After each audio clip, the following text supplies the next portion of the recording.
I'd like to thank you guys for coming out tonight. I want to talk to you about the Black Plague, or the plague, or better known as Black Death. It's pretty intriguing. There's three types to the Black Plague, or to the plague. There's a song that goes with it, "Ring Around the Rosies," which really grabbed my interest in this topic.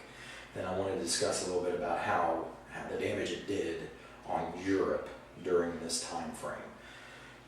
First off, I'll go into how it was spread. The plague was spread by rats and fleas. You know, the flea would bite the human, then the human would carry it to the next person. And once it was in the fleas and then the rats, it wasn't too contagious, too bad. But once it got into a human, it just spread like wildfire.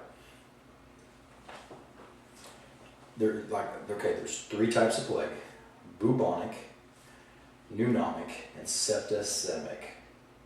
Septicemic, that one's kind of hard for me to say.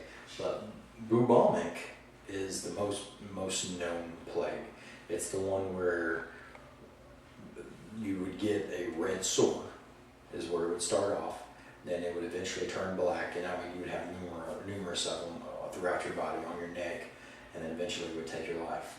Pneumonic, it went a little more unnoticed. It basically consisted of, it would take over your lungs, leading to blood and other internal injuries, and you would eventually pass away that way. Septicemic was, according to medieval time, it's the most painful way to die. It would take control over a limb, the plague would, and it would basically blood clot your arm, for example. It would blood clot your arm, turning it purple, which in a result would cause other organs to malfunction due to the disease and the infections your body would develop. Europe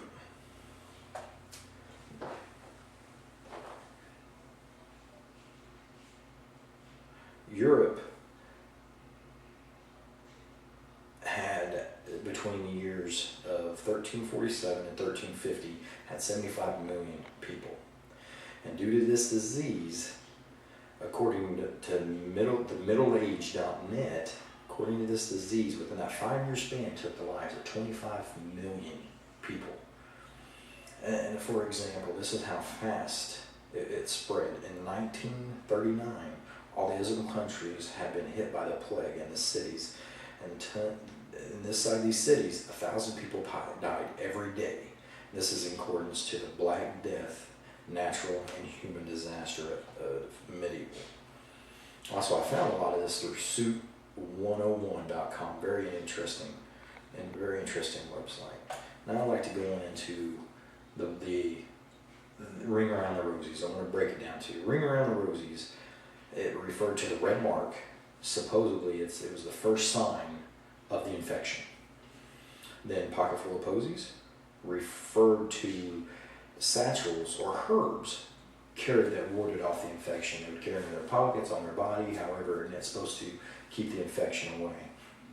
Ashes to ashes was referred to back then. It was the infection would cause sickness, and you would sneeze, and they looked at that as one of the symptoms.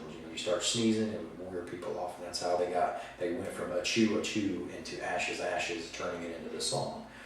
And then we all fall down. This means that everyone was acceptable to catching the plague. Young, old, poor, wealthy, it did not matter. Everybody was open to catching the plague. Now, once again, I just want to talk to you about bubonic. It was the one that everybody knew about. Anytime you mention it today, bubonic would be the plague that everybody thinks of. The other two, not so much. I personally didn't know about it. Bubonic, I did hear about. The other two, I did not. Once again, Europe, almost 50%, give or take, was wiped out due to this plague. And then, in a joking manner, every time I think of the song "Ring Around the Rosie," I'm going to from now on think about the plague. And I'm assuming whoever's listening to this you guys especially will think of the same thing when it happens. Is when you hear that song, you're gonna think, ring around the rosies, pocket full of posies, ashes, ashes, we all fall down. You're gonna think about the plague because of that song. I apologize if I ruined it for you, but that's what I think about. And guys, have a good night, and thanks for coming out, and drive safe.